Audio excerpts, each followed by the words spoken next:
CuyEast Chamber of Commerce. I'm Wayne Lawrence. So is owning your own business, is it a blessing or a curse? We're going to find out today. I've got Andy Fiffick, the owner of RadAir, Complete Car Care and Tire Centers. How are you, Andy? I'm doing great. Thanks for having me aboard. So is RadAir or RadAir? I think you told me you don't care what we call it as long as they call you, right? Yeah, we don't care what you call us. Yeah.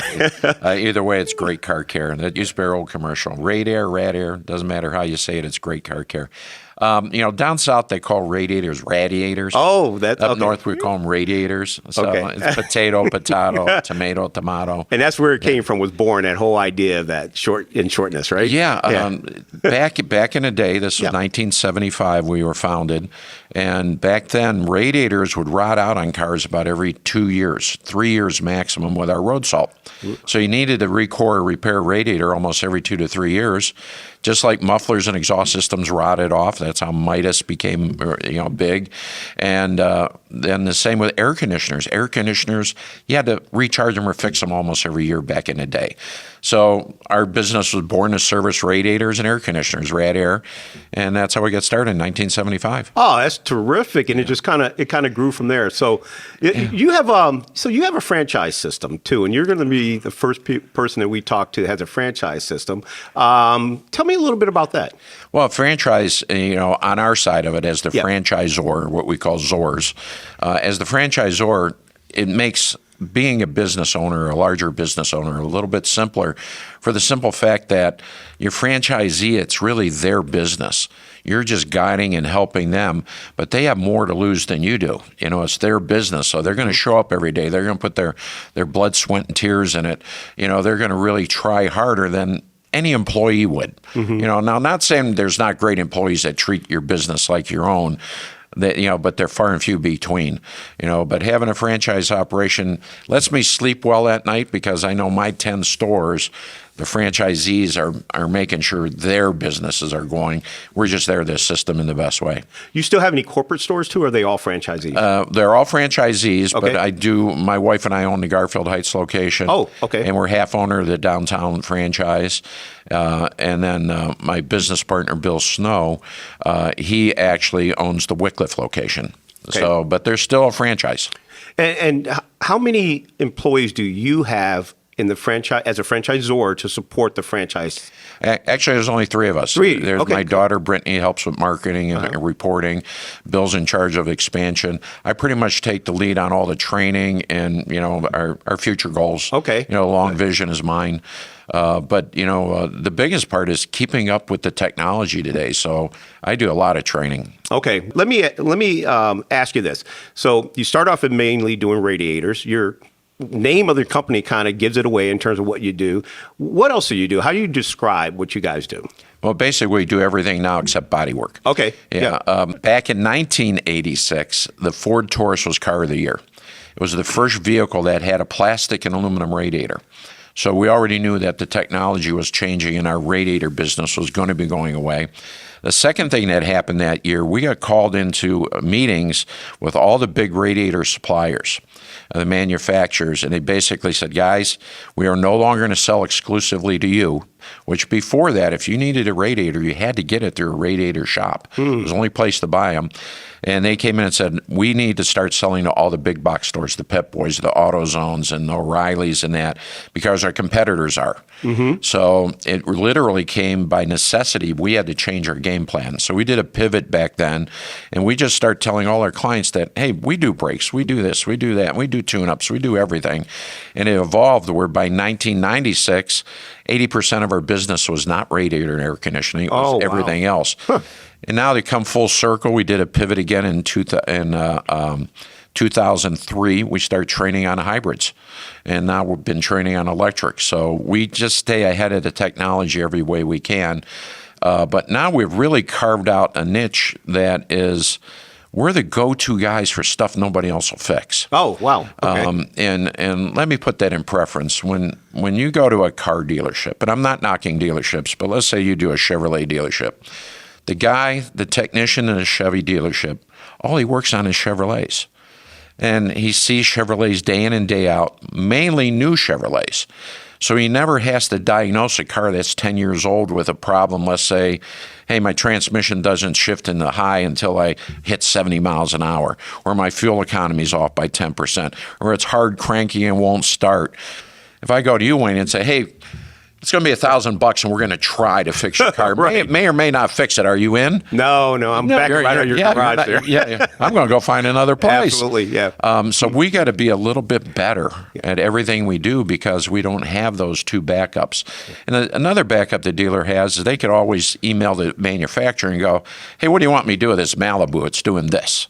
So they don't even have to think in that regard. I see. So when you build a group of technicians, which we have roughly 54 on the staff all the time between the 10 stores, wow, that think outside the box. And they know how to look at an emission system on a Toyota and a Volkswagen and a Chevrolet and a Ford and a Chrysler. You get an overall knowledge base that is so much broader that makes you much more of a better diagnostic person because you got all these avenues in your arsenal that you've been there, done that, thought it. You know, hey, this car did that to me. I'll never forget how that worked. Right, exactly. You know, so the ones that bite you in the butt, you really learn a lot from. So these technicians, I would think, Andy, I mean, they don't come to you that way. You're probably, you got to provide training. You guys got to stay on top of it. So what are you doing and your franchisees doing in order to give them that knowledge? You know, probably one of the things you've heard on this show before is culture. Yeah. You know, culture has so much to do with it. But we literally got to build the people. There's no doubt about it. And if you have a really great culture, it's not hard to find people that want to work with you. You know, if they're well respected, the shops are well equipped, they're clean, they're neat, they have every tool they need, they have all the backup material. We belong to 3 or 4 different databases just to be able to go in and find wiring diagrams and repair procedures and everything we need to do the job. If you have all that, the word spreads that that's a great shop to work at. Okay. And you don't necessarily need to work so hard at getting people. Right now, knock on wood today, we're fully staffed. That's great. Yeah. You know, and you can't say that about a lot of shops. Yeah. We're evolving too to the point where we're starting air conditioning all our shops. Yeah. Just to make it a better working environment for our staff. All of our guys, we bring in world-class trainers for a week at a time.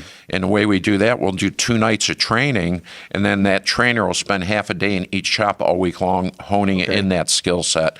And you're always on top of that because, you know, growing up, the only thing I was taught was how to change a tire at the time. So, you know, there's a lot of guys I know who are just, you know, car guys. But, you know, when people go to a car repair place, it's not always, not everyone always has an expectation that things are going to go well. They sometimes go in and find out there's more work that needs to be done, which creates a challenge in itself to even deal with that. How do you and your franchises deal with those customers who may get sticker shock? Well, that's every day. Yeah, and I would think. And I think almost everything in the world that way today with you know the way inflation has been. But that is a big problem, and it's not only unique to our industry. But the sad part is we are only there to find what we find and service what we can service. So if you bring your car in, the best we could do is just be as honest as we can with you. You know, we did not make your tires wear out. We didn't make your brakes wear out. We didn't, cause that leak. We're just there finding the stuff. But if you tell the client absolutely the truth and be sincere about it, be honest about it, and here's the things you can and you can't do, and in our system, it works well, but it probably works more well because of our 4 golden rules. And this is where the franchise kind of comes in. Sure. Yeah. You know, our first golden rule is fix the car right the first time. You can never build a client if you can't fix the car. You know, number 2 is never sell the client something they don't need. You know, now there's a gray area there, and I'll explain in a second. Number 3 is charge a fair price. Number 4 is make the client happy. And when I explain that to new franchisees, new people, they go, how do you make a client happy when they got to spend $1,000? If you do your job right, most people thank you walking out the door. Yeah. They had a problem. We solved the problem. Yeah. So let me ask you the question. Owning your own business, has it been a blessing or a curse for you? It could be both. Depends on our outlook and what's going on for the day. Okay. So give me the blessing then. Yeah. Every day I wake up tickled pink to do what I do. Yeah. And probably the most rewarding part of our job is just helping people. Okay. And don't want to use an analogy, but we're kind of like car doctors. You go see your doctor and you have a sore knee or a bad elbow and they fix you, you're happy. You have tires are bad, brakes bad, the car's making noise, you bring it to us, you fix it, you're normally happy. So making people happy, servicing people, I think, it's not unique to our business. A lot of businesses service people and service things, but that's what makes me happy. The days you have, sometimes you'll get clients that aren't serviceable. Okay. no matter what you do. That's politely put. Yeah. That's very well. No matter what you do, you can't make them happy. Sure. And it bothers you that you can't make them happy. I'm not bothered that the client's upset. I'm bothered I can't find a way to make them happy. And those are the ones where you get that day that, for instance, we had one turn to Better Business Bureau complaint in that her power seat quit working 6 months after we fixed her air conditioner. And she was totally unhappy, wanted us to fix her power seats. We brought it in, it had a bad switch in the door. We told her what it was going to be. It was going to be like $130. And she raised the roof over $130, and it was absolutely our fault. I think most common people would go, we fixed the air conditioner 6 months later, the seat switch doesn't work. Right. Probably not our fault. No relationship. But on the flip side of that, we'll bend over backwards. If it would have been just a bad wire connector or something, we would have fixed it for free. But we can't go buy a $100 switch for every car that we didn't do anything wrong with. Well, and you and I both have a special attachment to BBB. A little bit, yeah. A little bit. In full disclosure, I'm the current chair, and you will be the next chair. So, past chair, and everything. Yeah. So that's great organization, the BBB. So you said that your wife and daughter are involved in the business as well. And that creates its own unique challenges. So is it something that how do you manage through that? Because is there always 100% agreement, or is there some disagreement? And how do you manage through those disagreements? Oh, anybody that's married knows there's a disagreement once in a while. Whether it's business or not, it's going to be something, right? My wife is a great backstop for me. I always... my DNA, do more, do better. How can we keep growing? And sometimes she's got to set me down and go, you're trying a little too hard. You're trying this, or I'll look at a new piece of equipment, and believe me, she will scrutinize that expense to the ninth degree. But normally I won't buy a piece of equipment unless we need it anyway. So I normally win that one. But no, having the family working. My daughter has been a godsend to us. She's got an MBA, so she brings ideas to me a lot of times. Dad, you need to think about it this way or that way. Because, no matter what it is, in what business you're in, you get a little bit of tunnel vision. I know my business very well. I don't necessarily know what's going on in your business or anybody else's business. So having somebody on outside pointing in for you a little bit sometimes helps. But, being a family business, for the most part, I think is great. Are you thinking about a succession plan now?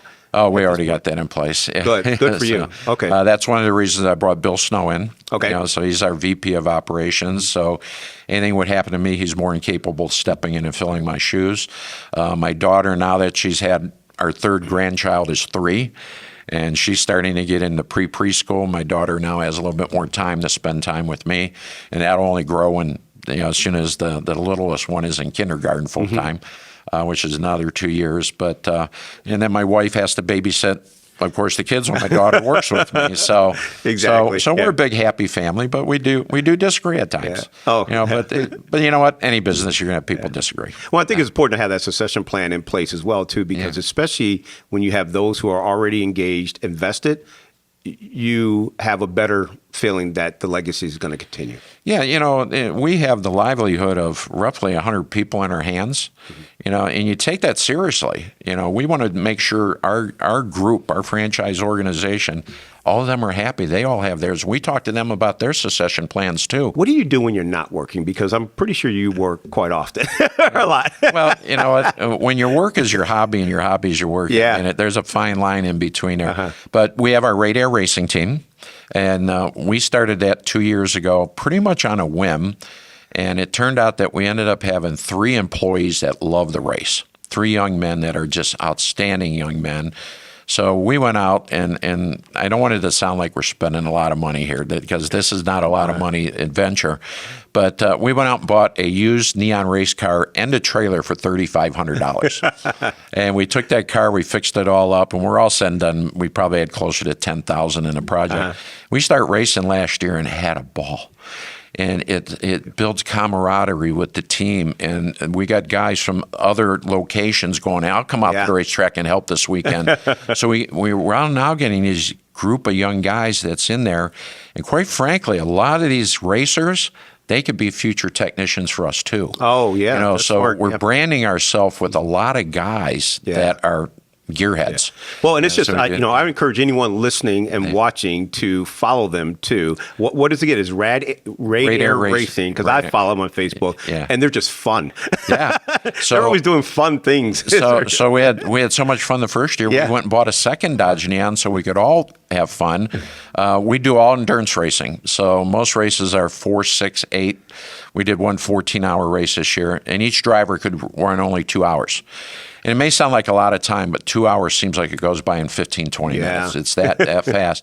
But now we'll go to a racetrack, and we're actually leasing seats out to other drivers, because we have, if you do 2 8-hour races, you need 8 drivers. Oh. We only had 5 of us, so we're leasing 3 seats out, which now makes the race team start paying for itself. And that's great. You guys work on your own cars too, which is fantastic. So we have a lot of fun doing it. It's helped building the brand. It's helped getting young people engaged in our industry and hopefully engaged with us. And we've actually hired 1 employee off of that endeavor so far. So, most people who are watching and listening who are definitely interested in franchising, I could tell you right now, Andy, every business, including myself, have thought about getting into a franchise system. What has been the pros and cons? What advice would you give that person sitting across from you saying, hey, I'm thinking about this? Okay, so we're talking about a person looking at getting... Yeah, like let's say Weiss Movers looking at franchising. What would you say? Run away from it, or that's 2 different questions. Okay. One question is, what would the person getting into it think about? The second question is, as a business owner like you looking to expand into franchising is a different avenue. Yeah. Well, let's handle your side first. So if Weiss Movers want to expand, the plus side to you is you'd have an engaged, fully owned, invested person as doing your operation under your name. So them not showing up to work is probably not going to happen. They got everything in their life vested in doing what they want to do, and that's going to be it for them. So it's a great upside for you as the business owner to bring in a very vested person in your organization. Yeah. And then you just got to guide and train him. Now, on the flip side, for a person from the outside looking, hey, I'm thinking about getting in business. Should I go do it on my own, or should I think about the franchise model? The franchise model is so proven. Yeah. You look at McDonald's is probably the biggest one. But you have somebody standing behind you and guiding you every step of the way. And it's everybody's vested interest to make you succeed. Yeah. The franchisor, he wants you to succeed because it's his name on the line or their name on the line, and you want to succeed because, it's your business. It's your total life commitment and investment. And it's really nice to have that coach standing on the backside going, oh, yeah, don't do that, or do this, or this is how you want to think about it. So when we have our monthly managers, franchise owners meetings, we just sit around a table like this. What's the good, the bad, and ugly? What's going on in the industry? What's that? How can we do better? And the question always in our table is, how can we do better to service our client? Sure, absolutely. To me, that's the number one thing. If we do better by our client, we're going to do better, period. I don't look at it any other way than what's the best thing we do for our client. And then when you get 10, 12, 15, because we'll bring our assistant managers in, so our meetings will run somewhere around 24, 26 people. When you got 26 like-minded brains in the room, we figure out everything. I was going to ask you about that because when you have your business owners, their franchise owners coming in and their managers come in, or, maybe they come in together or not, you can rely on each other to kind of walk through some of the challenge of just being in business, especially as it relates to, interacting with the customer, et cetera. Who do you turn to? I mean, do you have a network of folks that, as a franchisor that are, because you have some unique challenges that they may not have, because your customer is the customer, but one of your customers is the franchisee. Yes. Right? Yeah. So who do you turn to? Well, I'm very, very, very lucky. I got a circle of friends that are in business that rely on. But professionally, I just got back from Apex SEMA, which public probably doesn't know that, but Apex SEMA is the Automotive Aftermarket Products Expo, Special Equipment Manufacturers Association. It's the largest gathering of like-minded, anything to do with automotive in the world, and the first week in November in Las Vegas every single year. But going to Apex SEMA, I'm also chairman of the board and CEO of the MAX organization, which is Mobile Air Conditioning Society worldwide, and we just got back from their training clinic. Well, I'm gonna interrupt you only for this reason. You were actually recognized as a pioneer. You won the Pioneer Award at the MAC conference, didn't you? Yes, I did. Yeah. That was a year ago. That's congratulations. So I know you're involved in that. And I think Bill Snow actually was recognized as one of the emerging companies or something like that in Lake and Geauga, top 50 in Northeast Ohio at Wickliffe location. Yes. So you guys are really on fire when it comes to that quality and getting recognized, for that quality and the type of work. I mean, a pioneer. That's a big deal, Andy. Well, that's impacting the industry and the market and everything else. So congratulations, first of all. Well, thank you. The Pioneer Award, I wasn't quite sure I deserved that or not, but where we were pioneers in our business, and which got that award is, number one, we don't do the spiffs, we don't do the commissions, we don't pay by flat rate. We're just there to fix the car right. Number two, we're the first company I know of. In 1986, we start giving away free loaner cars. And that's interesting. I remember doing that, and I'm not going to name what kind of dealership it was, but we got a car in from a lady came in with a brand new car, not going to give the brand name, and it had a bad strut on it, and it was just banging away, and it was just about a year old. I said, ma'am, this thing, it's under warranty. Get it back to the dealership. Have them order a new strut, put it on for you free. No reason to pay us to do this. And I says, so she goes in. She tries to set an appointment, and she goes, well, do you have a free loaner car? Oh, no, we don't have that. Well, RadAir has that. Why can't I get a free loaner car? You got my car here. You need to keep it. I got a call from the dealership owner. He says, why are you doing that? You're throwing us under the bus. We can't afford to give free loaner cars out. I said, you should. Yeah, absolutely. That was it. That's a great. That's a fantastic. So to this day, as you know, not a lot of places give away free loaner cars. So Andy, how many corporate stores did you have before you started franchising? How many did you own? Actually, we just opened our second location at that time in Garfield Heights, and what happened was the manager I had put in there. And the lady that we had doing our bookkeeping, they ended up getting together, ended up getting married. And the very next year, they came to me and said, hey, how can we have our own RadAir? So that's fantastic. So it was good. So I literally had no clue what to do. So I started talking to different attorneys, and a name came up, said, oh, you got to talk to this franchise attorney. He's the best guy in the area. And at the time, he left KFC. Kentucky Fried Chicken. He was their head counsel for their franchises. And they said the only way they could share your name is if you become a franchisor. So that's how we got into the franchise business. And the sad part of the story is I told Chuck and Lisa at the time that, I'll charge you $5,000 for a franchise.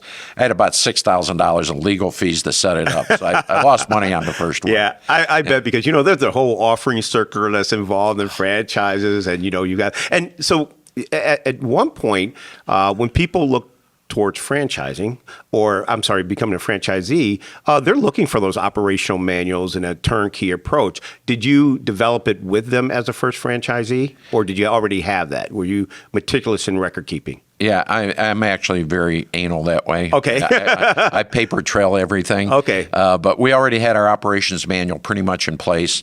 It is 10 times bigger than it ever was back then now. Because as we add new policies and procedures, we just keep writing them, and just adding them into the mix.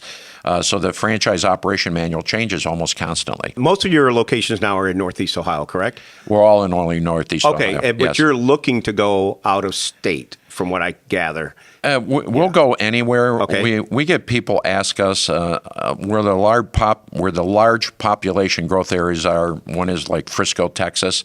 We get people call us once in a while out of there and say, "Hey, you ever think about put a franchise down here?" But I think we'd keep our core here. We're looking to expand, but when you move outside your area, your name recognition really, you don't have any in Texas. Yeah. So it would be a hard startup to do that. I think what we'd like to do, or the more we rethink it, we have 3 or 4 properties that we're looking at right now about opening up more corporate stores, all be in this DMA, right in this area. Okay. But if you look at, we got Westlake to Wickliffe, and we're down to Fairlawn and over to Medina. Okay. We got a pretty big cross section that's already. a good footprint right but there. There's 5 or 6 more spots in there that we could fill. Okay. So do you have any short-term goals and long-term goals?